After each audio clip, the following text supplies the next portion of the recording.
Hi everyone, welcome back to our YouTube channel Martian Space. For more updates, hit bell icon and please watch till the end.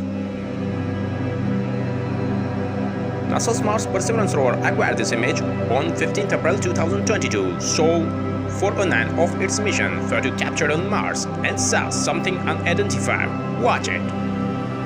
At the Martian sky, you can see a black spot flying around the Martian mountain. What is it? The shape looks like a drone. You can see a little bit rotors. Maybe possible the spy drone on Mars? What do you think, guys? Let me know in comment below. Here are new pictures from Mars Perseverance rover.